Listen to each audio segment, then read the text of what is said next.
আসসালামু আলাইকুম। ওয়ালাইকুম সালাম। জি, আপনার বাড়ি কোথায়?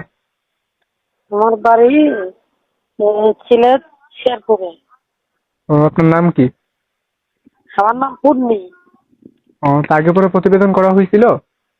না, আগে পরে তো প্রতিবেদন করি নাই, নতুন প্রতিবেদনে আইছি। তো কি উদ্দেশ্য নিয়ে আসলেন, দর্শকের উদ্দেশ্যে একটু বলেন। আইছি, ছোটবেলায় আম্মু মারা গেছে, স্বপ্ন আছে ঘরে, আব্বু বিয়ে করছে, অনেক কষ্ট আছে, তার জন্য আইছি। মনের আহ, মতন একজন সুন্দর জীবন সঙ্গী পেলে তো ওনাকেই জীবন সঙ্গী করবো, তার জন্য আইছি। আপনার বয়সটা কত? আমার বয়সটা 19-20 বছর হবে এমন। ও, তো কাজ টাজ করা হয় নাকি না? হ্যাঁ, কাজ করি। কি কাজ করেন? ম্যাডামের বাচ্চা, ম্যাডাম তো মাস্টারি চাকরি করে, ম্যাডামের বাচ্চা রাখি।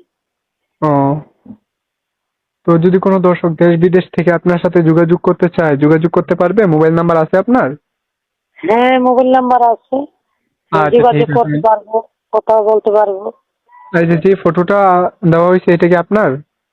হ্যাঁ, এটা আমার ছবি, আমার নাম্বার, আমারই ছবি এটা। আচ্ছা, ঠিক আছে। আমি আমার দর্শকের উদ্দেশ্যে আপনার নাম্বারটা, ফটোটা দিয়ে দেবো। যদি কোনো দর্শক আপনাকে ফোন দেয়, ধরে কথা বললেন। আচ্ছা, ঠিক আছে, কথা বলবো না। আসসালামু আলাইকুম। ওয়ালাইকুম সালাম।